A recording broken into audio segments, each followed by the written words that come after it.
الله إن الحمد لله نحمده ونستعينه ونستغفره ونؤمن به ونتوكل عليه ونعوذ بالله من شرور أنفسنا ومن سيئات أعمالنا من يهده الله فلا مضل له ومن يضلل فلا هادي له فلن تجد له وليا مرشدا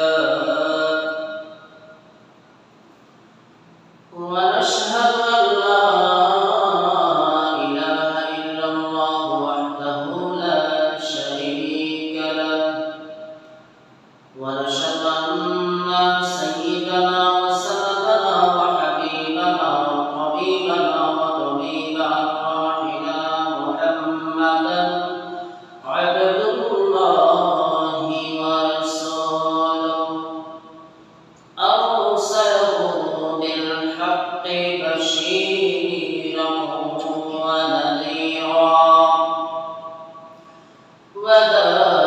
وداعيا إلى الله بإذنه وسراجا وقمرا منيرا فقد قال الله تعالى في كلامه المجيد وفي فرقانه الحميد أعوذ بالله من الشيطان الرجيم بسم الله الرحمن الرحيم قل اللهم مالك الملك تؤتي الملك من تشاء وتنزع الملك ممن تشاء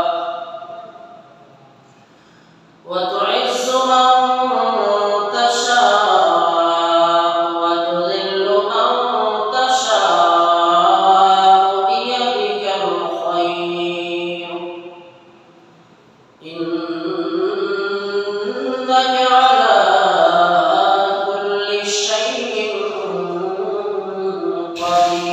قدير صدق الله العظيم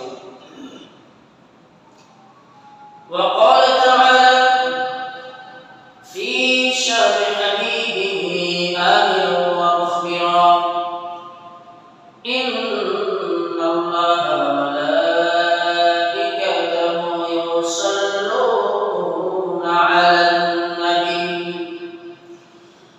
يا أيها الذين آمنوا صلوا عليه وسلموا تسليما اللهم صل على سيدنا مولانا محمد وعلى آل سيدنا مولانا محمد اللهم صل على سيدنا مولانا محمد وعلى آل سيدنا مولانا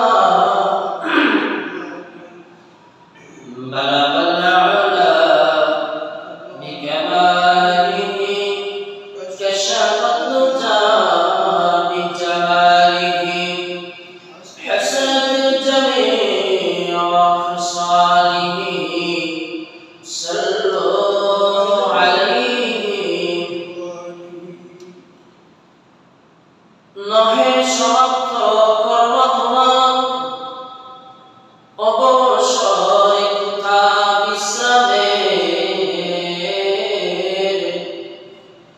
উজ্জ্বল হয়ে ফুটেনি গজ সুদীমন জ্যোতি ইসলামের বালাবাল আলাম বিকামালিহি কাশাফত জামি জামালিহি হাসনাত জামিউ ফিসালিহি সাল্লু আলাইহি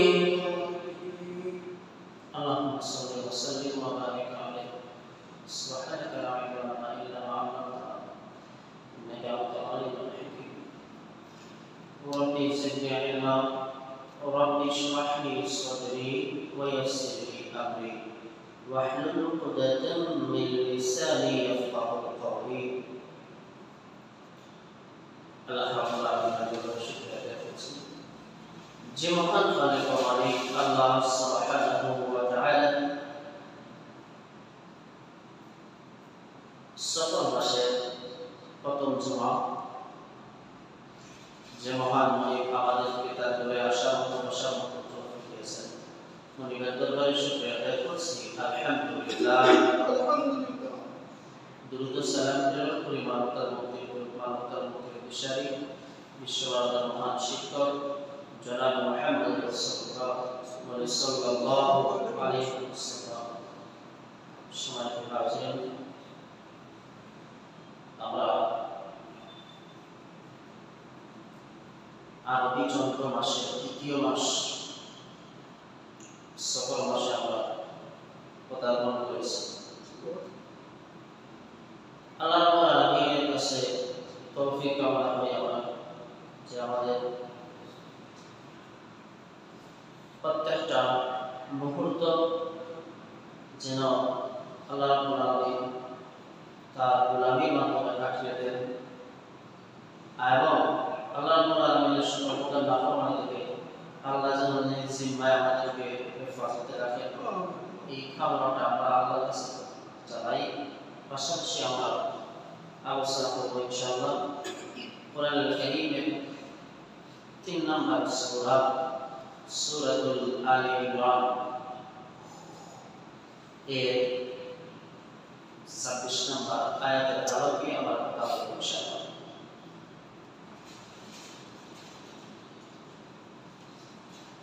প্রথম কথা হইল যে গোটা দুনিয়া বহুমাত্রিক জগতের মালিক হচ্ছেন আল্লাহ সুবহানাহু ওয়া তাআলা যিনি শুধু এই আমাদের এই পৃথিবীর মালিক শুধু না এইরকম আরো জগৎ আছে এই জন্য আল্লাহ রাব্বুল আলামিন কোরআনের শুরুতে বলেছেন আলহামদুলিল্লাহি রাব্বিল আলামিন প্রশংসা তো আমরা করি ওই রবের যে রব বহুমাত্রিক জগতের মালিক ওই আল্লাহ রাব্বুল আলামিন হচ্ছেন সমস্ত পৃথিবীর একচ্ছত্র অধিপতি আর ক্ষমতার একচ্ছত্র মালিক যে আল্লাহ রাব্বুল আলামিনের ক্ষমতার কোনো লয় নাই কোনো ক্ষয় নাই যিনি আছেন যিনি থাকবেন হুয়াল আউয়াল ওয়াল আখির ওয়াজ যাহির ওয়াল বাতিন আল্লাহ হচ্ছেন শুরু আল্লাহ হচ্ছেন শেষ আল্লাহ রাব্বুল আলামিন এর কোনো শেষ নাই আল্লাহর কোনো শুরু নাই শুরু ছাড়া শুরু তিনি আছেন তিনি থাকবেন কুল্লু মান আলাইহা ফান পৃথিবীর সব ধ্বংস হয়ে যাবে পৃথিবী যা আছে পৃথিবীর দালান কোঠা ঘর বাড়ি গাছ পর্বত পাহাড় নদী নালা খাল বিল রাজা বাদশা মানুষ জিন দানব পৃথিবীর যা আছে সব ধ্বংস হয়ে যাবে কুল্লু মান আলাইহা ফান সব কিছু ফানা হয়ে যাবে ধ্বংস হয়ে যাবে ওয়ায়াবকা ওয়াজহু রাব্বিকা যুল জালালি ওয়াল ইকরাম একমাত্র অবশিষ্ট থাকবেন যিনি কে জবাব আল্লাহ এই আল্লাহ রাব্বুল আলামিন একমাত্র অবশিষ্ট থাকবেন আর সব কি হয়ে যাবে ধ্বংস হয়ে যাবে আল্লাহ রাব্বুল আলামিন এই সিংহায় ফুৎকার দেওয়া হবে, সিংহায় ফুৎকার দেওয়া হবে, সব ধ্বংস হয়ে যাবে। পৃথিবীতে পৃথিবীর মধ্যে কিচ্ছু নাই। এই যে বিশাল বিশাল দানবটা কিচ্ছু নাই, বিশাল বিশাল পাহাড় পর্বতমালা সব কি হয়ে গেছে, ধুলার সাথে মিশে গেছে, কিচ্ছু নাই। এবার আল্লাহ রাব্বুল আলামিন একা, আল্লাহ শুধু একা, ফেরেশতা কোন নাই, ফেরেশতা কোন নাই, মালাকুল মউত নাই, জিবরাইল নাই, কেউ নাই, আল্লাহ একা। তিনি ছিলেন একা, আবার তিনি একা হয়ে যাবেন। তখন আল্লাহ রাব্বুল আলামিন দুনিয়াকে উদ্দেশ্য করে আল্লাহ রাব্বুল আলামিন বলবেন, ইয়া দুনিয়া আইনা আশজারুকি, ও পৃথিবী, ও দুনিয়া, তোমার এই সুন্দর সুন্দর গাছপালা তরুলতা কোথায়? তোমার মুখে এত সুন্দর গাছপালা তরুলতা সজ্জিত ছিল, সবুজ শ্যামল ভূমি, এগুলা কোথায়? জবাব আছে? জবাব নাই। কে দেবে জবাব? আল্লাহ বলবেন, ইয়া দুনিয়া আইনা কুসুরিকি, তোমার বুকের মধ্যে অহংকারীরা বিল্ডিং বানিয়েছিল 100 তলা, 120 তলা, 150 তলা, এই প্রাসাদ, এই বিল্ডিং গুলি কোথায়? জবাব নাই। আল্লাহ বলবেন, ইয়া দুনিয়া আইনা আনহারুকি, তোমার জমিনের মধ্যে বহমান নদী নালা খাল বিল, আটলান্টিক মহাসাগর, প্রশান্ত মহাসাগর, এই সাগর মহাসাগর গুলো কোথায়? আছে আজকে কিছু? কিচ্ছু নাই। আল্লাহ রাব্বুল আলামিন বলবেন, ইয়া দুনিয়া আইনা জিবালুকি, তোমার বুকের মধ্যে মাথা উঁচু করে দাঁড়িয়ে থাকা এই বিশাল বিশাল পাহাড়, হিমালয় পর্বত কোথায়? আজকে পাহাড় নাই। আল্লাহ রাব্বুল আলামিন বলবেন, ইয়া দুনিয়া আইনাল মুলুক,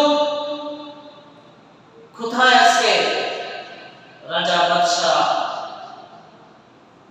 যারা দুনিয়ার জমিনের মধ্যে দুর্দান্ত কথা প্রতিপত্তির মালিক ছিলেন, দুনিয়ার জমিনের মধ্যে যার আঙ্গুলের ইশারায় লক্ষ মানুষ উদ্ধ আর অস্ত, যার আঙ্গুলের ইশারায় লক্ষ মানুষকে এই দুনিয়া থেকে বিদায় করে দেওয়া হইত। কারণ দুনিয়ার জমিনের মধ্যে ত্রাস সৃষ্টি করে রেখেছিল, যাদের ভয়ে পৃথিবীর মানুষ থরথর করে কাঁপত। এই রাজা বাদশাহ কোথায়? আইনা জব্বারিন, এই অহংকারীরা কোথায়? স্বৈরাচারীরা কোথায়? যারা ক্ষমতার দাপট দেখাইত দুনিয়ার জমিনের মধ্যে, আমার দিনকে ডুবিয়ে দেওয়ার জন্য ষড়যন্ত্র করত, তারা কোথায়? আছে কেউ? কেউ নাই। এবার আল্লাহ রাব্বুল আলামিন বলবেন, লিমানিল মুলকুল ইয়াউম, আজকে রাজত্ব কার? আজকে এই জগতের সমস্ত জগতের রাজত্ব কার? একমাত্র আল্লাহ রাব্বুল আলামিন। লিল্লাহিল ওয়াহিদিল কাহ্হার, ওই পরাক্রমশালী আল্লাহ রাব্বুল আলামিনের রাজত্ব, আর কেউ নাই। সম্মানিত হাজিরিন, আল্লাহ রাব্বুল আলামিন একটাই বলছেন যে পৃথিবী কোনো কিছু থাকবে না, সব ধ্বংস হয়ে যাবে, কিচ্ছু থাকবে না, অবশিষ্ট থাকবেন একমাত্র আল্লাহ সুবহানাহু ওয়া তাআলা। সুতরাং এই পৃথিবী ক্ষণস্থায়ী জীবনে অহংকার করার কোনো মানে আছে? জবাব দিন, মানে আছে? অহংকার করার কোনো মানে নাই। কারণ আমি এখানে চিরস্থায়ী না, আমি ক্ষণস্থায়ী। 2 দিনের জন্য আসছি চলে যাব। কিন্তু এই জমিনের মধ্যে যেন অহংকার না করি। এই জমিন আমার না, এই জমিন আমার বাবার না, এই জমিন আমার দাদার না। জমিন কার? জবাব দিন, কার? জমিন তো আল্লাহ। এই জন্য আল্লাহ রাব্বুল আলামিন কোরআনুল কারীমের 3 নম্বর সূরা সূরাতুল আলে ইমরানের 26 নম্বর আয়াতে কারিমার মধ্যে আল্লাহ রাব্বুল আলামিন বলেন, কুলিল্লাহুম্মা মালিকাল মুলক। আল্লাহ রাব্বুল আলামিন বলেন, বলো সমস্ত মুলকিয়াতের, সমস্ত রাজত্বের একচ্ছত্র অধিপতি হচ্ছে আমি আল্লাহ সুবহানাহু ওয়া তাআলা। সমস্ত ক্ষমতার একচ্ছত্র মালিক হচ্ছেন আমার আল্লাহ। আল্লাহ রাব্বুল আলামিন নিজ ভাষায় তিনি কোরআনুল কারীমের মধ্যে বলেন, সমস্ত রাজত্বের মালিক, একচ্ছত্র মালিক হচ্ছে আমি আল্লাহ সুবহানাহু ওয়া তাআলা। দুনিয়ার জমিনের মধ্যে আমি আল্লাহ রাব্বুল আলামিন তুতিল মুলকা মান তাশা, আমি আল্লাহ রাব্বুল আলামিন দুনিয়ার জমিনের মধ্যে কিছু দিনের জন্য আমি যাকে ইচ্ছা ক্ষমতা দান করি, যাকে ইচ্ছা ক্ষমতা দান করি। তার মানে ক্ষমতা দেওয়ার মালিক কে? ক্ষমতা দেওয়ার মালিক আল্লাহ। আল্লাহ বলেন দুনিয়ার জমিনের মধ্যে আমি আল্লাহ যাকে ইচ্ছা ক্ষমতা দান করি। আবার আল্লাহ বলেন ওয়া তানজিউল মুলকা মিম্মান তাশা, আবার আমি আল্লাহ রাব্বুল আলামিন যাকে ইচ্ছা ক্ষমতা থেকে টেনে নিচে নামায়া দেই। যাকে ইচ্ছা ক্ষমতা দান করি, আবার যাকে ইচ্ছা, যার কাছ থেকে ইচ্ছা আমি ক্ষমতা ছিনিয়ে নেই। এই দেওয়ার এবং নেওয়ার মালিককে, দেওয়ার এবং নেওয়ার মালিক আল্লাহ রাব্বুল আলামিন। তিনি বলছেন আমি যাকে ইচ্ছা ক্ষমতা দেই আর যাকে ইচ্ছা ক্ষমতা থেকে নামাইয়া দেই। এর অধিকারী হচ্ছে আমি আল্লাহ রাব্বুল আলামিন। শুধু তাই না, আল্লাহ রাব্বুল আলামিন বলেন আমি তো ক্ষমতা দেই, শুধু ক্ষমতা দিলেই না, এর মধ্যে আরো একটা রহস্য বিদ্যমান আছে। আমার আল্লাহ রাব্বুল আলামিন বলেন ক্ষমতা দেই আমি আল্লাহ, ক্ষমতা থেকে নামায়া দেই আমি আল্লাহ। কিন্তু শোনো শোনো, আমি আল্লাহ ক্ষমতা দিলে সম্মান দেই কার? ক্ষমতা দিলেই মর্যাদা দেই কার? তার কারণ হইল আল্লাহ রাব্বুল আলামিন বলেন ওয়া তুইজ্জু মান তাশা ওয়া তুযিল্লু মান তাশা বিয়াদিকাল খায়র। আল্লাহ রাব্বুল আলামিন বলেন শোনো শোনো, আমি যাকে ইচ্ছা ক্ষমতার মধ্যে বসাই আমি আল্লাহ রাব্বুল আলামিন, আমি আল্লাহ রাব্বুল আলামিন সম্মানিত করি, আমি আল্লাহ রাব্বুল আলামিন মর্যাদাশীল বানাই। ক্ষমতার মধ্যে বসাই আমি আল্লাহ রাব্বুল আলামিন থেকে মর্যাদার আসীনের সমাসীন করি।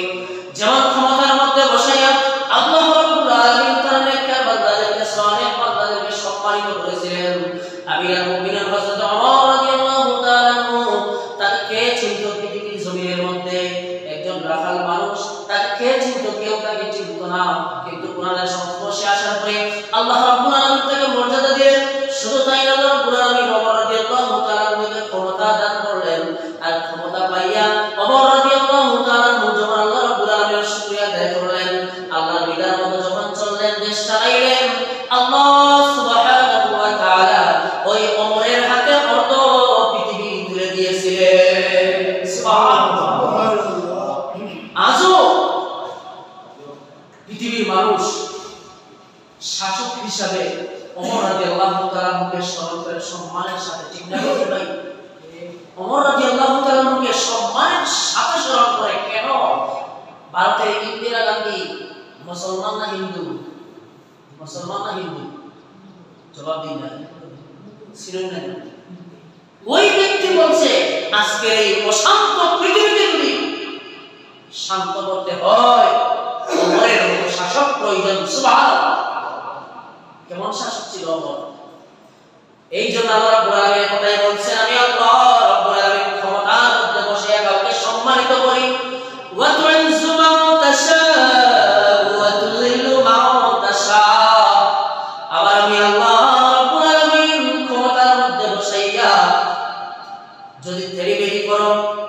আমি আল্লাহর নাফরমানি করো, মানুষের প্রতি জুলুম করো, অবিচার করো, অত্যাচার করো, আমি আল্লাহ রাব্বুল আলামিন বেইজ্জত বানাইয়া অসম্মানিত করিয়া আমি আল্লাহ রাব্বুল আলামিন জুতার গলা গলায় পড়াইয়া ক্ষমতা থেকে টেনে নিচে নামাইয়া দিতে পারি।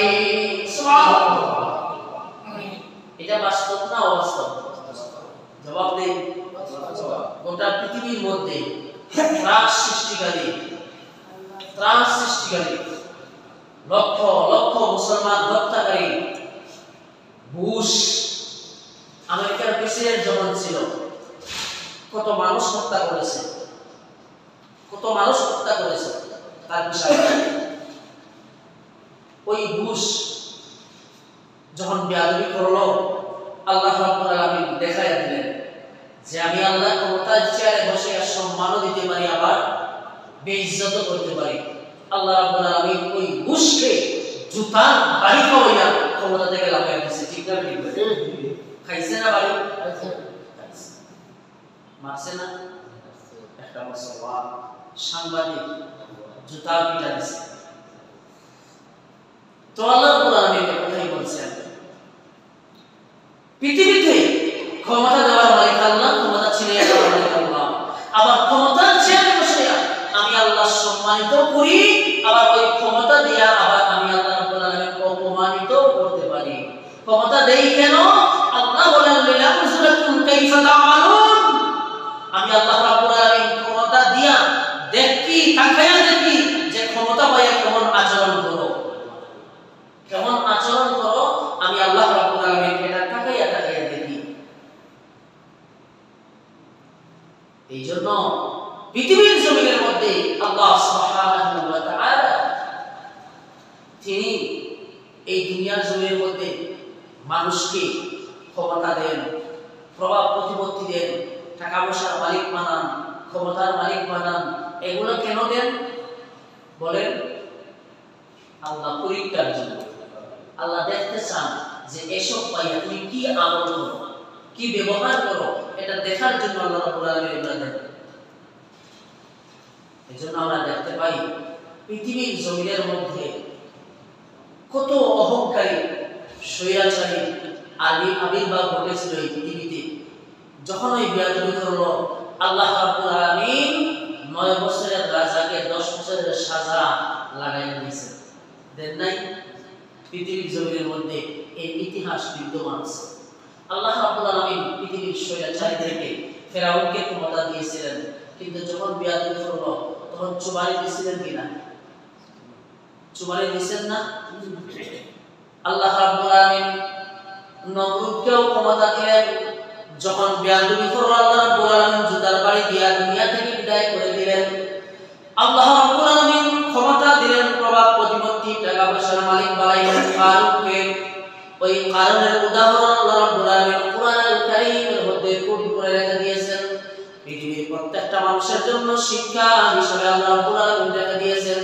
কারণকে আল্লাহ রাব্বুল আলামিন এত সম্পদ দান করেছেন, তার সম্পদের ওই যে সন্দুকের চাবি বহন করার জন্য একদল শক্তিশালী যুবকের প্রয়োজন হইত। এমন সম্পদ আল্লাহ রাব্বুল আলামিন কারুনকে দান করেছিলেন, কিন্তু যখন নাফরমানি করলো আল্লাহ সুবহানাহু ওয়া তাআলা বেইজ্জত বানায়া আল্লাহ রাব্বুল আলামিন তার সম্পদ সুদ্ধা আল্লাহ রাব্বুল আলামিন তাকে জমিনের মধ্যে দাবাইয়া দিলেন। জমিনের মধ্যে আল্লাহ রাব্বুল আলামিন পুঁতে দিয়েছেন। এই জন্য আল্লাহ রাব্বুল আলামিন ক্ষমতা দিয়া তাকায়া দেখেন কি আচরণ করো। আল্লাহ রাব্বুল আলামিন আবু জাহেলকে ক্ষমতা দান করেছিলেন। ক্ষমতা দেওয়ার পরে যখন আল্লাহর দ্বীনের সাথে বেয়াদবি করলো, আল্লাহ ওয়ালাদের সাথে যখন বেয়াদবি করলো, নবীর সাথে যখন বেয়াদবি করলো, সাহাবায়ে কেরামদেরকে যখন অত্যাচার নির্যাতন করলো, নবীর উপর যখন নির্যাতন চালাইলো, আল্লাহ রাব্বুল আলামিন ওই আবু জাহেলকে এবং তার সাঙ্গকে এমন ভাবে শায়েস্তা করলেন, আজ পর্যন্ত বদরের প্রান্তরে আল্লাহ রাব্বুল আলামিন তাদেরকে পুঁতে দিয়েছেন। ওই যেখানে তাদেরকে পুঁতে দেওয়া হয়েছে ওই জায়গার মধ্যে আজও পর্যন্ত বাস্তবে আজকে মানুষ দেখতেছে। তার পাশে আছে অন্যান্য শহীদদের কবর, ওই শহীদদের কবরের মধ্যে পানি লাগে না, একটা গাছের মধ্যে দেরি হয়, তরতাজা গাছটা সুন্দর হয়ে উঠতে দেরি হয় না। কিন্তু যেখানে আবু জেহেল এবং তার সাঙ্গ পাঙ্গকে পুঁতে দেওয়া হয়েছে ওই সাঙ্গ পাঙ্গদের আবু জেহেলদের কবরের উপরে যদি কোনো গাছ লাগানো হয়, পানি দেওয়া হয়, কিন্তু ওই গাছটা বাঁচানো যায় না। দুই একদিনের মাথায় গিয়ে গাছটা মরে পুড়ে ছারখার হয়ে যায়। তার মানে কিটা কবরের ভিতরে আল্লাহ শরবত খাবার নেই, কিটা বলে ভালো করি আল্লাহ সাইজ করে আগুন জ্বালাইছে আল্লাহ, তার বাস্তব প্রমাণ এটা। আসুন হাজির, এজন্য আল্লাহ রাব্বুল আলামিন বলতেছেন, আমি আল্লাহ রাব্বুল আলামিন ক্ষমতার মসনদে বয়ে সম্মানিত করে আবার অপমানিত করতে পারি। বিয়াদিকাল খায়র, যত কল্যাণ আছে আল্লাহ রাব্বুল আলামিন বলেন সমস্ত কল্যাণ আমি আল্লাহ রাব্বুল আলামিনের হাতের মধ্যে। শুধু তাই না, আল্লাহ বলেন ইন্নাকা আলা কুল্লি শাইইন কাদির। আল্লাহ রাব্বুল আলামিন বলেন আমি আল্লাহ রাব্বুল আলামিন হচ্ছে সবচাইতে সবকিছুর উপরে একচ্ছত্র ক্ষমতার অধিকারী এবং শক্তিশালী। সুবহানাল্লাহ, সর্বশক্তিশালী কে? আল্লাহ হচ্ছেন কাদির, সর্বশক্তিমান। আসুন হাজির, আমরা সামনের দিকে যাই। আল্লাহ রাব্বুল আলামিন এই পৃথিবীর মধ্যে মানুষদেরকে ক্ষমতা দেন, ক্ষমতা দিয়া আল্লাহ রাব্বুল আলামিন পরীক্ষা করেন। আল্লাহ বলেন তাবারাকাল্লাযী বিয়াদিহিল মুলকু ওয়া হুয়া আলা কুল্লি শাইইন কাদির। বরকতময় সেই মহান সত্তা যিনি সমস্ত রাজত্বের অধিকারী, সমস্ত রাজত্বের চাবিকাঠি কার হাতে? আল্লাহর হাতে। আর তিনি হচ্ছেন সর্বময় ক্ষমতার অধিকারী, সর্বময় ক্ষমতার একচ্ছত্র মালিককে। জবাব দেন কে? আল্লাহ। সমস্ত ক্ষমতার একচ্ছত্র মালিক হচ্ছেন আল্লাহ সুবহানাহু ওয়া তাআলা। প্রত্যেকটা মুসলমান একথা বিশ্বাস করা লাগবে মনে প্রাণে যে সমস্ত ক্ষমতার একচ্ছত্র মালিক হচ্ছেন আমার আল্লাহ রাব্বুল আলামিন। আন্নাল কুওয়াতা লিল্লাহি জামিআ, সমস্ত ক্ষমতার একচ্ছত্র মালিক হচ্ছে আমার আল্লাহ রাব্বুল আলামিন। আমরা বলি সমস্ত ক্ষমতার উৎস জনগণ, এককভাবে এই কথাটা বলা মারাত্মক শিরকপূর্ণ কথা। আল্লাহ কোরআনে বলছেন সমস্ত ক্ষমতার মালিক হচ্ছেন আমার আল্লাহ। আমরা মুখোমুখি দাঁড় করাই দিলাম আল্লাহর কথার সাথে আমার কথাকে। আল্লাহ বলছেন সমস্ত ক্ষমতার একচ্ছত্র মালিক, সমস্ত ক্ষমতার উৎস হচ্ছে আমি আল্লাহ। ক্ষমতার উৎস কে? আরে ভাই, আল্লাহ যদি পৃথিবীর তোমার ক্ষমতা না দিত তুমি ক্ষমতা পাইতা? তাই ক্ষমতার উৎস কে? তোমাকে যদি আজকে আল্লাহ শক্তিশালী না করতেন, তোমাকে যদি পৃথিবীতে না আনতেন, তোমাকে যদি সুঠাম দেহের অধিকারী না বানাইতেন, তাহলে তুমি কিসের? তোমার কোনো চিহ্ন আছে? তোমার কিচ্ছু নাই। সুতরাং যে আল্লাহ রাব্বুল আলামিন তোমাকে সব দিয়েছেন, তোমাকে পৃথিবীতে পাঠিয়েছেন, তোমাকে শক্তিশালী করেছেন, তোমাকে আল্লাহ রাব্বুল আলামিন ক্ষমতা দিয়েছেন, প্রভাব প্রতিপত্তি দিয়েছেন, তার মানে হইল যিনি দিয়েছেন তিনি হচ্ছেন ক্ষমতার উৎস। আর আমরা বলি জনগণ ক্ষমতার উৎস, মারাত্মক শিরকপূর্ণ কথা। আমার ভাই, এই সমস্ত কথা বলা হয়, বলা যায় শুধুমাত্র একটা কারণে, ইসলাম না থাকা। যদি আমার জীবন আদর্শের মধ্যে যদি ইসলাম লালন করতে পারতাম, আমার জীবন আদর্শে যদি ইসলাম সেট করতে পারতাম, কোশ্চেন কালে আমার জবান দেয়া এমন শব্দ বের হতো না, আর এমন কথার উপর আমি বিশ্বাস আনতে পারতাম না। ঠিক না ভাই? আসুন হাজিরিন, আল্লাহ রাব্বুল আলামিন বলছেন আমি হচ্ছে ক্ষমতার উৎস, সমস্ত ক্ষমতার মালিক আমি আল্লাহ রাব্বুল আলামিন। শুধু তাই না, আল্লাহ রাব্বুল আলামিন দুনিয়ার জমিনের মধ্যে আল্লাহ সুবহানাহু ওয়া তাআলা মানুষদেরকে ক্ষমতা দেন। আর যদি ন্যায় বিচার করে ইনসাফ করতে পারে তাহলে আল্লাহ রাব্বুল আলামিন তাকে সাহায্য করেন। জ্বলন্ত প্রমাণ হচ্ছে হযরত ওমর রাদিয়াল্লাহু তাআলা আনহু, তিনি ক্ষমতার মসনদে আসীন হলেন। খেলাফতের দায়িত্ব যখন লাভ করলেন, তিনি জনগণের উদ্দেশ্যে খুতবা প্রদান করলেন। খুতবা প্রদান করতে গিয়ে বললেন যে আমার দেশের লোকেরা, যদি আমি ওমর, যদি যতক্ষণ পর্যন্ত আমি ওমর আল্লাহর বিধান এবং রাসূলের হুকুম মতে, রাসূলের আদর্শ মতে চলব, আল্লাহ এবং রাসূলের আনুগত্য যতক্ষণ পর্যন্ত করব, ততক্ষণ পর্যন্ত তোমরা আমার আনুগত্য করবা। আর যদি আমি আল্লাহ এবং রাসূলের আনুগত্য থেকে সরে যাই, আমি যদি আল্লাহ এবং রাসূলের আনুগত্যের পথ থেকে আমি সরে যাই, তাহলে কেমন আচরণ করবা তোমরা আমার সাথে? এমন সময় ওমর রাদিয়াল্লাহু তাআলা ওই সময় একজন বৃদ্ধ মানুষ তরবারিটা কুশমুক্ত করে বলে, ওমর, যদি তুমি সামান্য তেরিমি করো, আল্লাহ এবং রাসূলের আনুগত্য থেকে যদি সরে যাও, সরে গিয়ে যদি মানুষকে তুমি পরিচালিত করতে চাও, তাহলে শুনে রাখো ওমর, এই তরবারি দিয়া ফয়সালা হবে। সুবহানাল্লাহ। কেমন শাসক ছিলেন, অর্ধজাহানের খলিফা। তিনি বলতেছেন এই কথা, আর তার জনগণও বলতেছে যে যদি এদিক সেদিক করো, ফয়সালা হবে তরবারি দিয়া। হযরত ওমর রাদিয়াল্লাহু তাআলা জুম্মার খুতবা দিতেছেন। জুম্মার মিম্বরের মধ্যে দাঁড়িয়ে আছেন ওমর, জুমার খুতবা দিতেছেন। জুমার খুতবা চলাকালীন অবস্থায় একজন মুসল্লি দাঁড়িয়ে গেলেন, ওমর, তোমার খুতবা থামাও, খুতবা বন্ধ করো, আগে আমার প্রশ্নের জবাব দাও। কে বলতেছে? একজন জনগণ বলতেছে। কাকে বলতেছে? রাষ্ট্রপ্রধানকে।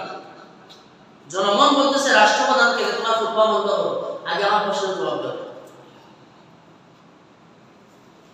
ওমর খুতবা থামিয়ে দিলেন। এবার তিনি বলতেছেন যে ওমর, বাইতুল মাল থেকে কাপড় আসছে জনগণের জন্য। এই কাপড় আমিও এক টুকরা পাইছি। আমি যে পরিমাণ কাপড় পাইছি, আপনিও ঠিক ওই পরিমাণ কাপড় পাইছেন। আমার কাপড়ে আমার হাঁটু ডাকে না, আর তোমার কাপড়ে কাপড় বানাইয়া সারা গা ঢাকিয়া একবারে পাওয়ার গিরা পর্যন্ত চলে গেছে। বাকি কাপড়, অতিরিক্ত কাপড়টা কই পাইছো, তার জবাব দেব। চিন্তা করছেন? হ্যাঁ, একজন জনগণ রাষ্ট্রপ্রধানকে প্রশ্ন করতেছে, তোমার গায়ের জামা যে অতিরিক্ত কাপড়টা তুমি কোথায় পেয়েছো? খেয়ানত করছো, চুরি করছো, কিভাবে পাইলে? জবাব দাও। ওমর রাদিয়াল্লাহু তাআলা দাঁড়িয়ে আছেন মিম্বরের মধ্যে। এমন সময় আব্দুল্লাহ ইবনে ওমর রাদিয়াল্লাহু তাআলার সন্তান দাঁড়িয়ে বললেন, ভাই আমার বাবার পক্ষ থেকে যদি আপনার প্রশ্নের জবাবটা আমি দেই, তাহলে কি তুমি মানবা? বলতে সমস্যা না, আমার জবাব কই দিস। এমন সময় আব্দুল্লাহ ইবনে ওমর বলতেছেন, ভাই আল্লাহর কসম, আমিরুল মুমিনিন হযরত ওমর রাদিয়াল্লাহু তাআলা খেয়ানত করেন নাই, চুরি করেন নাই। ওই যে সরকারের কোষাগার থেকে যে কাপড় এসেছিল, ওই কাপড় আমার বাবার জন্য ঠিক তুমি যে অংশ পাইছো, ওই অংশটাই আমার বাবার জন্য আসছে, ওইভাবে আমার কাছে আসছে, আমিও পাইছি সমানভাবে। কিন্তু আমার বাবা রাষ্ট্রপ্রধান, আমার বাবার গায়ের জামাটা ছিঁড়া। তিনি বাইরের দেশ থেকে বিভিন্ন মেহমান আসেন, তাদের সাথে দেখা করেন এই ছিঁড়া জামাটা নিয়া। আমি ছেলে হইয়া এটা আমার কাছে সুন্দর লাগলো না, আমি শুইতে পারলাম না, আমি আমার কাপড়ের অংশটা আমার বাবাকে দিয়ে দিলাম। এজন্য আমার বাবার কাপড় এবং আমার কাপড় দুটা মিলিয়া আমার বাবার জামাটা যেমন বাবা হয়ে গেছে। সুবহানাল্লাহ। জনগণ বলতেছে, ওমর, খুতবা চালিয়ে যাও। তোমার মতো শাসক যদি কিয়ামত পর্যন্ত রাষ্ট্রক্ষমতায় আসেন, থাকে জনগণের সামান্য সোজা পরিমাণ জনগণের উপর জুলুম হওয়া, জনগণের মাল খেয়ানত করা সম্ভব না। সুবহানাল্লাহ। এরা হচ্ছে রাষ্ট্রপ্রধান। এটা কি সম্ভব? আর রাষ্ট্রপ্রধান ধরে কথা, ইউনিয়ন পরিষদের চেয়ারম্যান, তাকে যদি বলেন, চেয়ারম্যান সাহেব 5 বছর আগে আপনি চেয়ারম্যান হয়েছিলেন, 5 বছর আগে আপনার একটা বাইসাইকেল ছিল, এখন আপনার পাজারো হইল কেমনে? প্রশ্ন করা যাইব? প্রশ্ন করতে দেরি বা আপনার দাঁত প্রতিষ্ঠা করতে দেরি, ঠিক না? কারণ কি? কারণ ইসলাম নাই। একটা কারণ ইসলাম নাই। ইসলাম আছে যেখানে ইনসাফ আছে, সেখানে ইসলাম আছে যেখানে ন্যায় বিচার আছে, সেখানে ইসলাম নাই। ন্যায় বিচার পাওয়ার সম্ভাবনা কশিন কাল সম্ভব না। এটাই সত্যি। সম্মানিত হাজিরিন, ওমর রাদিয়াল্লাহু তাআলা আনহু রাষ্ট্র পরিচালনা করতেছেন, বিচারালয়ে বিচার করতেছেন। একজন আগন্তুক দৌড়ে এসে বলল, ওমর, মানুষের বিচার করে বেড়াও, কিন্তু তোমার বাড়ির বিচার কে করবে? ওমর তো থমকে গেছে, কি বলে আমার বাড়ির বিচার মানে? বলতেছে, ওমর, এইমাত্র আমি দেখে আসলাম তোমার বাড়ির বারান্দার মধ্যে একটা ছোট্ট বালকের 12 টুকরা লাশ পড়ে আছে। ওমর রাদিয়াল্লাহু তাআলা আশ্চর্য হয়ে গেছেন, দৌড় দিলেন বাড়ির দিকে।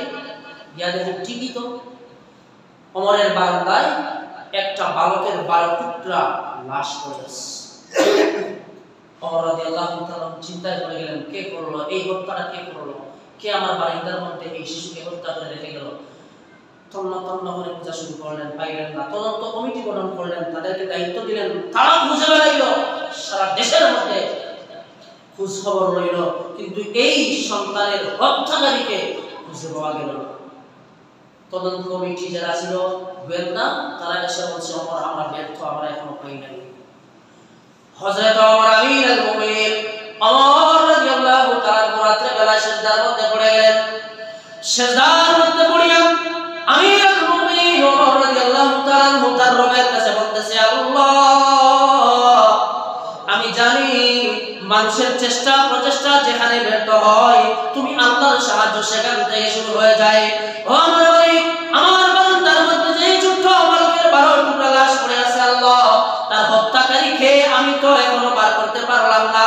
আর আমি আমার রাষ্ট্র পরিচালনা করি কোরআন দিয়া, আর কোরআনের শাসন ব্যবস্থা যেই রাষ্ট্রের মধ্যে চলে, এই রাষ্ট্রের মধ্যে একটা বালকের হত্যা করা হয়েছে, খুন করা হয়েছে, তার বিচার যদি আমি করতে না পারি, কাল কিয়ামতের ময়দানে তুমি রবের সামনে আমি ওমরকে আসামির কাঠগড়ায় দাঁড়ানো লাগবে। আল্লাহ তাআলা এর একটা ফয়সালা বিধি ব্যবস্থা তুমি আমাকে করে দাও। ওমর রাদিয়াল্লাহু তাআলা সিজদার মধ্যে করিয়া চোখের পানি পালাইয়া সিজদার মধ্যে কাঁদে যখন ঘুমিয়ে যায়, খেয়ে জ্বলে এসে বলে, ওমর, এই হত্যাকারীর বিচার যদি তুমি করতে চাও, আগে গিয়ে তোমার বাড়ির কাজের দাসীকে প্রশ্ন করো। কাজের যে দাসী আছে তাকে প্রশ্ন হলো, কিছু না একটা কিছু পেয়ে যাবা তুমি। ওমর রাদিয়াল্লাহু তাআলা গেলেন, ধরলেন দাসী, শেষ পর্যন্ত বলল, ওমর, আমি তো এতটুকু বলতে পারি যে এই হত্যাকারী সন্তানের খুনিকে যদি তুমি ধরতে চাও, তাহলে জঙ্গলের অমুক জায়গার মধ্যে যাও, সেখানে গিয়ে তাবু পাইবা, কুটির পাইবা, সেখানে গেলে হত্যাকারীর সন্তান পেয়ে যাও। ওমর রাদিয়াল্লাহু তাআলা তার সৈন্যবাহিনী নিয়ে ছুটলেন জঙ্গলের দিকে পাগল করা হইয়া। সেখানে গিয়ে দেখেন ঠিকই এই জঙ্গলের মধ্যে একটা কুটির দেখা যায়। ওমর রাদিয়াল্লাহু তাআলা গেলেন, সালাম দিলেন, আসসালামু আলাইকুম ইয়া আহলাল বাইত। ঘরের অধিবাসীকে সালাম দেওয়ার পরে ঘর থেকে একটা মেয়ে বেরিয়ে আসলো, পর্দার সাথে বেরিয়ে আসলো। পরক্ষণেই একজন বৃদ্ধ বাবা ঘর থেকে বেরিয়ে আসলেন। ওমর রাদিয়াল্লাহু তাআলা ওই ছোট্ট শিশুর হত্যা সম্পর্কে এবার প্রশ্ন করা শুরু করলেন। প্রশ্ন করার পরে ওই মেয়েটা এক পর্যায়ে বলেন, চোখের পানি ফেলাইয়া বলে, ওমর আমিরুল মুমিনিন, ওই যে সন্তানটা আপনার বারান্দার মধ্যে 12 টুকরা করে আপনার বারান্দার মধ্যে রেখে আসা হয়েছে, আর কেউ না, আমি এই সন্তানটাকে টুকরা টুকরা করিয়া আপনার বারান্দায় রেখে আসছি। ওমর রাদিয়াল্লাহু তাআলা প্রশ্ন করলেন, ওমে, তুমি কেন এমন করলাম? এই সন্তানটা কার? এমন সময় এই মেয়েটা জবাব দেয়, ওমর, আমি আমার এই বাবাকে নিয়ে, বৃদ্ধ বাবাকে নিয়ে এই জঙ্গলের মধ্যে বসবাস করি। আমি বস্তি এলাকার মধ্যে গিয়ে কাজ করিয়া খাবার সংগ্রহ করিয়া আসি, আর আমার বাবাকে খাওয়াই, আর এইরকম করিয়া আমার জীবন চলতেছে। পুরো একদিন 4 জন যুবক ভিক্ষুকের বান করিয়া আমার বাড়িতে আসলো। এই জঙ্গলের মধ্যে আসার পর আমার কাছে ভিক্ষা চাইলো। আমি ভিক্ষা দেওয়ার জন্য যখন ভিতরে গেলাম, ওই 4টা যুবক ভিতরে প্রবেশ করিয়া আমাকে এক করিয়া আমি চারজন যুবক আমার ইজ্জত সম্ভ্রম সব কিছু লুটিয়ে দিল, ব্যভিচার করলো, তারপরে তারা চলে গেল। এক পর্যায়ে আমি হতাশার মধ্যে পড়ে গেলাম, কি করি আমি কোনো পথ খুঁজে পাইলাম না। এক পর্যায়ে আমি লক্ষ্য করে দেখি আমার পেটের মধ্যে সন্তান চলে আসছে, কিন্তু আমি যখনই চিন্তা করি পেটের মধ্যে সন্তান, এই সন্তানটা তো অবৈধ সন্তান, আমি কি করব? হঠাৎ করে আমার মাথার মধ্যে চিন্তা, সেই সন্তানের দুষ্ট না, এই সন্তানের কি অপরাধ, এই জন্য আমি নষ্ট করতে পারলাম না। এক পর্যায়ে সন্তানটা বড় হতে লাগলো পেটের মধ্যে। কোন এক সময় সন্তানটা দুনিয়ার জমিনের মধ্যে ভূমিষ্ঠ হইল। তারপরে তখনই আমার মনের মধ্যে চিন্তা আসলো, এটা তো অবৈধ সন্তান, আমি কি করব? আবার চিন্তা করি, এই শিশু মাসুম বাচ্চা, তার কি দোষ, আমি কেন তাকে হত্যা করব? এই রকম করিয়া দিন চলে যায়, মাস চলে যায়। সন্তানরা যখন বড় হতে লাগলো, পরক্ষণে একদিন আমার মাথার মধ্যে চিন্তা আসলো যে এই সন্তানটা তো অবৈধ সন্তান, আর অবৈধ সন্তান সম্পর্কে আল্লাহ রাব্বুল আলামিন কুরআনের মধ্যে বলেছেন, উতুল্লিম বাদা যালিকা জানিম। দুনিয়ার জমিনের মধ্যে যারা সন্তান যারা হয়, তারা হয় কোরআনের দুশমন, ইসলামের দুশমন, আল্লাহ ওয়ালাদের দুশমন হয়। এই কথাটা যখন আমার মাথার মধ্যে বাড়ি মারলো, তখনই আমার মাথার মধ্যে চিন্তা আসলো, এই সন্তানটাকে আমি হত্যা করে ছাড়া কোন রাস্তা নেই। এই সন্তানটাকে আমি লালন পালন করিয়া বড় করব, আমার চোখের সামনে বড় হইবে, আর এই বড় হইয়া এই সন্তানটা আমার চোখের সামনে ইসলামের বিরোধিতা করবে, কোরআনের বিরোধিতা করবে, আমি মা হইয়া তা হতে দেব না। সুবহানাল্লাহ, আমি তো হতে দিতে পারি না। এজন্য যাতে ওই বয়স আসার আগে কোরআনের বিরোধিতা করতে না পারে, ইসলামের বিরোধিতা করতে না পারে, এজন্য আমি তাকে টুকরা টুকরা করিয়া আপনার বারান্দায় রেখে আসছি। আমি দেখুন হত্যাকারী, আমি হত্যা করছি, এজন্য বিচারও যেন আমি পাই, এই কারণে বিচারের জায়গা অমরের বারান্দায় আমি লাশ রেখে আসছি। সুবহানাল্লাহ, এই হচ্ছে ইসলামী খেলাফত। ইসলাম আছে যেখানে, শান্তি আছে সেখানে। তার মানে প্রমাণিত হইল, যারা ইসলামের বিরোধিতা করে, কোরআনের বিরোধিতা করে, ইসলাম ওয়ালাদের সাথে দুশমনি করে, তারা কখনো পশ্চিম কালেও বৈধ সন্তান হওয়ার সম্ভাবনা নেই। আছে সম্ভাবনা নেই, আল্লাহর কোরআন বলছে। সম্মানিত হাজিরিন, এরপরে আসুন, আল্লাহ রাব্বুল আলামিন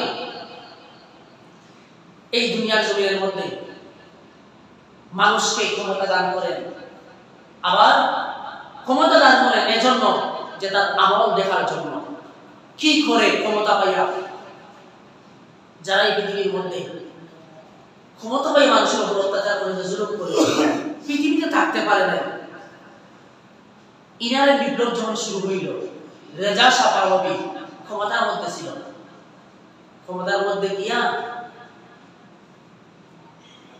নারীদের বেপরদা করলো, নারীদের ইজ্জত লুণ্ঠনের ব্যবস্থা করিয়া দিল সমাজের মধ্যে, রাষ্ট্রের মধ্যে। মুসলমানদের দেশে রাস্তায় রাস্তায় শুকর জবাই হইত। মুসলমানের দেশে আলেমদের সম্পর্কে এমন বিশুদ্ধার শুরু করলো রাষ্ট্রীয়ভাবে যে বাসের কন্ট্রাক্টররা পর্যন্ত আলেমদের সম্পর্কে ওই পর্যায়ে চলে গিয়েছিল যে আমরা বাসের মধ্যে বেশ্যা এবং আলেমদেরকে উঠাইব না। ওই পর্যায়ে গেছিল দেশের মানুষ আলেমদের সম্পর্কে। ইসলামের সাথে এই গাদ্দারি করার পরে আল্লাহ রাব্বুল আলামিন অ্যাকশন নিলেন। ইরানের বিপ্লব শুরু হইল, সব ধরনের মানুষ রাস্তায় নামলো, মহিলারাও রাস্তায় নামলেন, পালায়া আমেরিকায় গেল। যারা এতদিন পর্যন্ত তাকে চালাইছে, ইসলাম বিদ্বেষী কাজ করতে যারা সহযোগিতা করছে, ওই আমেরিকার মধ্যে গেল, আমেরিকা লাথি মারি বা করে দিল, আমার এখানে স্থান নাই। পানামায় গেল, পানামায় যাওয়ার পরে সেখান থেকে লাথি মারি দৌড়িয়ে দিল, পানামায় স্থান পায় নাই, কোথাও স্থান পায় নাই। শেষ পর্যন্ত মিশরের কায়রোতে একটা হোটেলের মধ্যে গিয়া ভিক্ষুকের মতো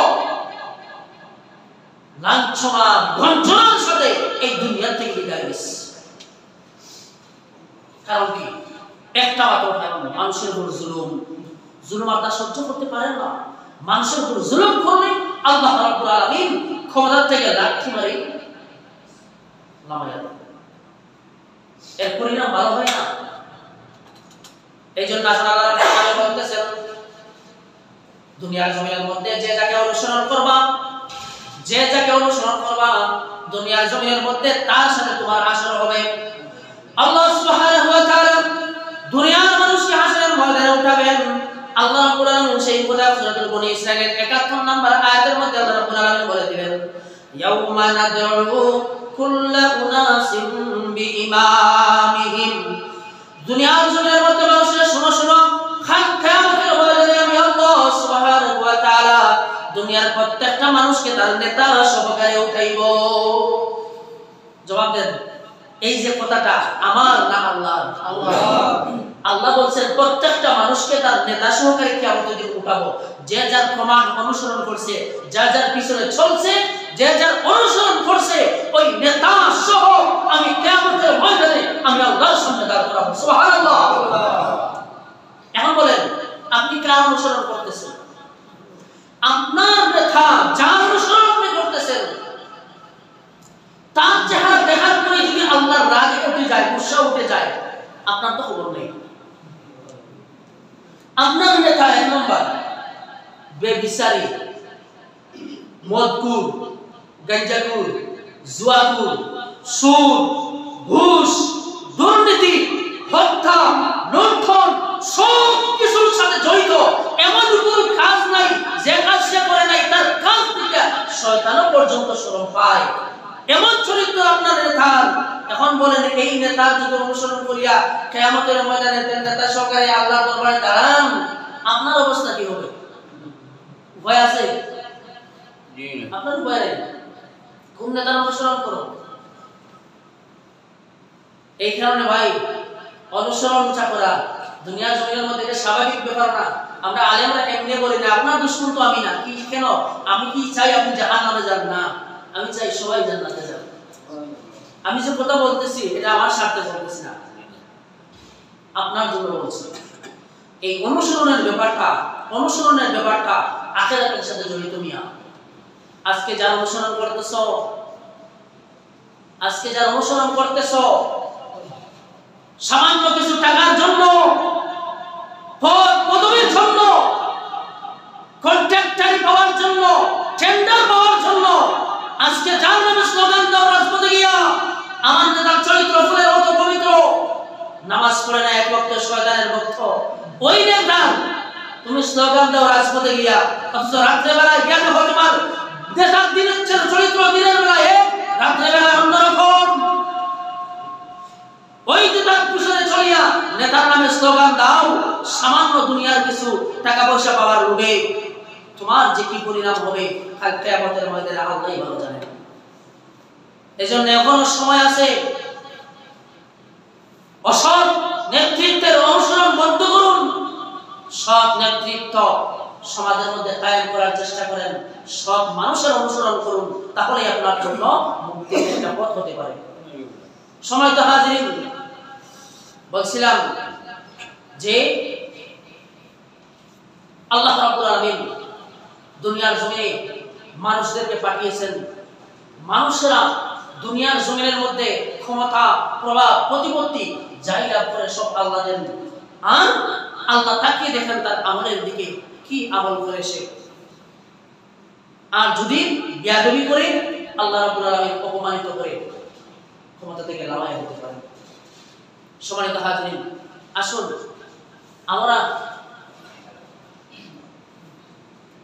যার অনুসরণ করব তাকে যাচাই করে নেব, সে ইমানদার কিনা, চরিত্রবান কিনা, সত্যবাদী কিনা, এই সব বিষয়ে যাচাই করব, বাছাই করব।